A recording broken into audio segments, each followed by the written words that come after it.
जो सुहास भाई की टीम है जिन्होंने काम किया नगर में, उसमें और जो अभी डॉक्टर साहब बोल रहे थे, इस प्रोसेस में क्या फर्क है? जो उन्होंने वहां किया ना, वो आप पुणे में नहीं कर पाओगे, बिल्कुल नहीं कर पाओगे। देखिए, आपको सरकारी अधिकारियों के रूप में जातिवादी लोग भी मिलेंगे, क्षेत्रवादी लोग भी मिलेंगे, सरकार के चमचे भी मिलेंगे, और बिल्कुल धूर्त किस्म के कमीने लोग भी मिलेंगे, शराबी, कबाबी, मतलब अय्याश और पता नहीं क्या क्या, लालची और पता नहीं, मतलब नशाखोर और सब तरह के लोग मिलेंगे, और नेक लोग भी मिलेंगे। वो किस्मत की बात थी, सुहास भाई को वो नेक तहसीलदार मिल गया जिसने बात सुन ली और समझ ली। उसने बोला कि भाई, उसने सोचा, और जनता सरकार मोर्चा की सबसे बड़ी ताकत है ये, सबसे बड़ी ताकत वो क्या, कि बेशक फोन करके आनंद भाई को बुला रहे हो आप, बेशक रियाज भाई आ रहे हो, या आप में से कोई साथी आ रहा हो आगे, चाहे देवेंद्र बलारा ही आ रहा हो, पर चक्कर ये कि देवेंद्र प्रधान नहीं है आपका, हम नेता तो नहीं है आपके, चौधरी तो नहीं है ना भाई। हमको थोड़ा दो एक्सपीरियंस, दो अक्षर का, 2 दिन का ज्यादा है, हम अपना तजुर्बा आपसे शेयर करते हैं इस मामले का। किसी दूसरे मसले पर आपका तजुर्बा ज्यादा है तो वो आपसे लेते भी हैं हम।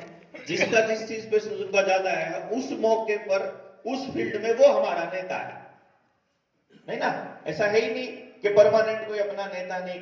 इसीलिए पंगा पड़ रहा है सारे अधिकारियों का। उनको ये लगता है ना तो कोई आमदार आ रहा है, ना कोई खासदार आ रहा है? कोई नेता नहीं आ रहा पॉलिटिकल पार्टी का आदमी आपके साथ, कोई संगठन नहीं आ रहा है भाई, कोई ऐसा संगठन हो रजिस्टर्ड हो। अब जनता सरकार मोर्चा आ रहा है, मोर्चा क्या है? रजिस्टर्ड ही नहीं है, कोई है ही नहीं, कुछ ही नहीं है, तो कौन है? जनता आ रही है भाई। जनता सरकार मोर्चा तो बस आपको नाम देने के लिए खाली एक नाम भर है, आपका एक परिचय, भाई हम लोग इकट्ठे ही हैं यार। सीधी सी बात है, चोर होगा, ठग होगा, झूठा आदमी होगा, समाज का नुकसान करने वाला होगा, हमारे बीच में बैठ करके दम घुटने लग जाएगा उसका, अपने आप भाग जाएगा। आप देखना इस 3 दिन में जो लोग पहली बार आए, कौन कौन लोग आए हैं पहली बार मोर्चे में? अरे वाह! आप देखना इस 3 दिन में आपको मोर्चे के अंदर एक अलग किस्म की वाइब्रेशंस आएगी। यहाँ आपने कार्यक्रम बहुत अटेंड किए होंगे, बहुत भाषण सुने होंगे, बहुत लोगों से मिले होंगे, लेकिन यहाँ के लोगों की ऊर्जा आपस में आपको बिल्कुल अलग मिलेगी। तो जो पॉजिटिव ऊर्जा वाला आदमी होगा वो यही रह जाएगा, बाकी अपना काम निपटा के, अपना काम निकाल के, अपना स्वार्थ सिद्धि करके अपना निकल पड़ेंगे अपने रास्ते पर। वो अपनी अलग दुकान खोल लेंगे, वो कहेंगे आवेदन अब अच्छा हम लगाएंगे, क्या मोर्चे को कुछ नहीं पता है।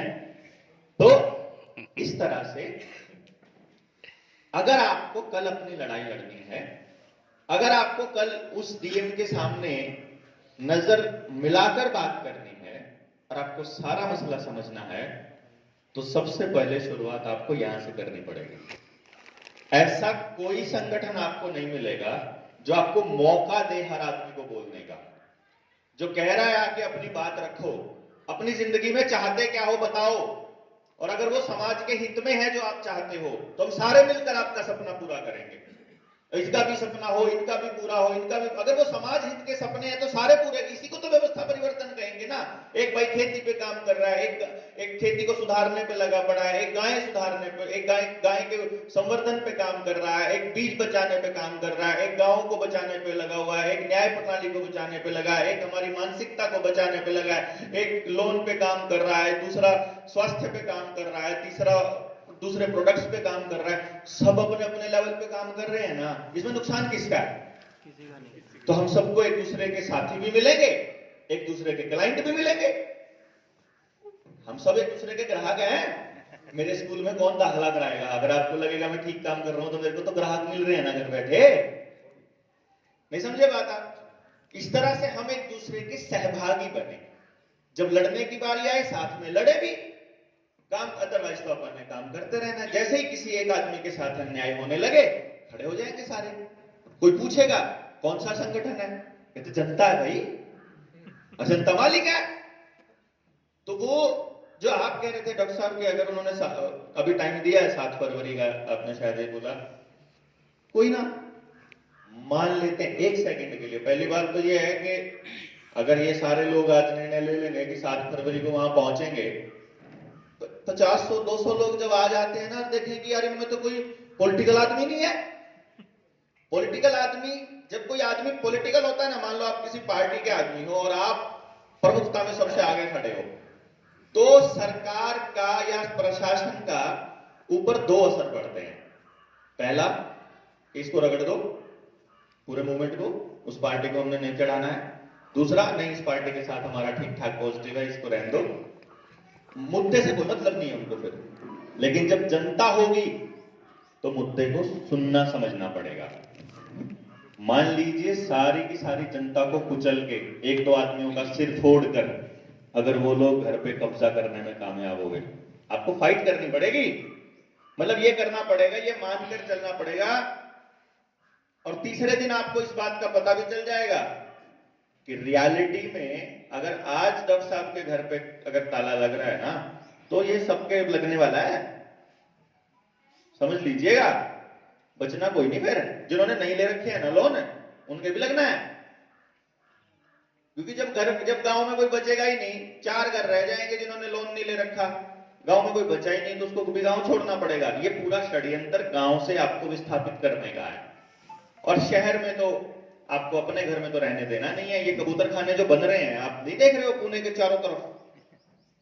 मतलब एक ग्रुप हाउसिंग सोसाइटी में एक गांव बसाने की कैपेसिटी है पूरी,